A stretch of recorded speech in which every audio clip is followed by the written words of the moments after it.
সবাই জানে যে আপনার সাথে মেহেদী শুভর সাথে আপনার বিয়ে হয়েছে। আসলে এখানে ওর সাথে আমার বিয়ে হয়নি। ওখানে আমরা একটা ড্রেসের অ্যান্ড মেকওভারের শ্যুট করেছিলাম। সেটাতেই আপনারা ভেবে নিয়েছেন যে আমাদের বিয়ে হয়ে গেছে। বিয়ের কোনো ব্যাপার-স্যাপার হয়নি। এবার আসল বিয়েটা কবে দেখব? আসল বিয়ে আমার অনেক আগেই হয়ে গেছে। এখন আর কোনো বিয়ে শাদী এগুলো না। প্রেমের প্রস্তাব প্রচুর পাচ্ছি এবং সবাই হচ্ছে একদম টিনেজার ছেলে, কেন জানি না। প্রেমের প্রস্তাব দেওয়ার আগে চিন্তা করে না যে এই মহিলাটা আমার নানির সমান, আমার দাদির সমান, এগুলো কেউ চিন্তা করে না। সবাই বড়লোক হয়ে যায় আমার সাথে মিশার পরে, কেন জানি। অনেকে বলছেন মেহেদী শুভ আপনার জীবনে ঢুকেছিল মানে ভাইরাল হওয়ার জন্য, এবং সে ভাইরাল হয়েছে এবং বিভিন্ন জায়গায় সে বলে সে 10-10 এই টাইপের কথা বলে, এবং সে নাকি মিলিয়ন মিলিয়ন টাকার মালিক। আসলে আপনার সাথে মেশার পরে সবাই কি মিলিয়ন টাকার মালিক হয়ে যায়? সবাই বড়লোক হয়ে যায় আমার সাথে মিশার পরে, কেন জানি। তো সে মিলিয়ন টাকার মালিক হতে পারে, সে জনপ্রিয়তার শীর্ষে শাকিব খানের জায়গায় হতে পারে, বাট আমি খুবই সাধারণ মানুষ, সেই জন্য হয়তো আমি মানে ওনার কাছ পর্যন্ত যেতে পারি নাই। উনি আরো অনেক বড় জায়গায় যাক, এটাই দোয়া করি।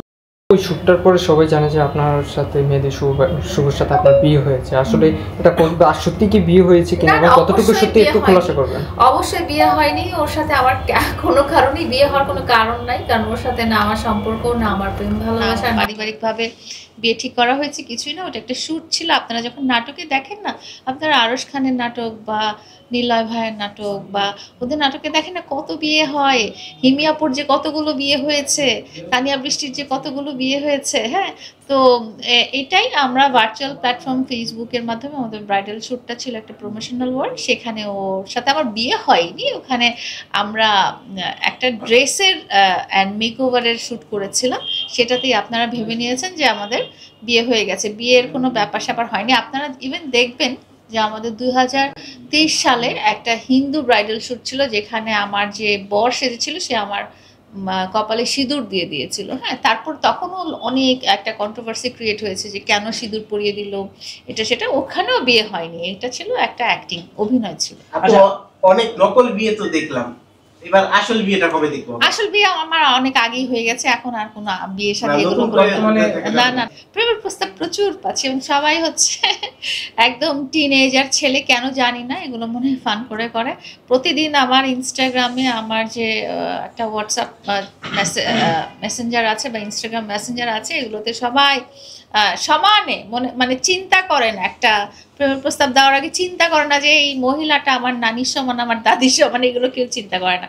ধুমসে একটা লিখে দিল আর কি। আচ্ছা, বর হিসাবে আপনি দুইটা ব্রাইডাল শুট করেছেন, একটা মামুনের সাথে আর একটা হচ্ছে গিয়ে করেছেন মেহেদী শুভর সাথে।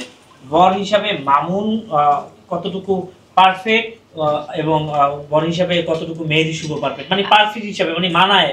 আচ্ছা, এটা যারা আমাদেরকে দিয়ে ব্রাইডাল শ্যুটটা করিয়েছে তারা মনে করেছে যে মেহেদী শুভকে আমার পাশে ভালো দেখা যায়, ফটোগ্রাফি বা ভিডিওগ্রাফিটা ভালো হয়, বিকজ সে অনেক লম্বা, এই জন্য। বাট আমি খুব কমফোর্টেবল ফিল করি আমার আগের যিনি ছিলেন পার্টনার, তার সাথে কমফোর্টেবল ফিল করি, বিকজ উনি তো আমার রিয়েল লাইফের হিরো ছিলেন। তো আমার খুব কমফোর্টেবল ফিল হতো ওনার কাছে।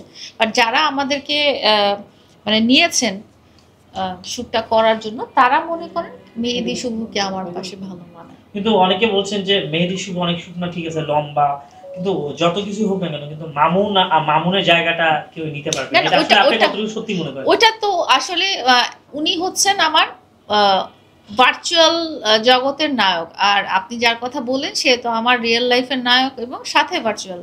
তো ডেফিনেটলি দুটো তো আলাদা, কখনোই এটা রিপ্লেস করা সম্ভব না।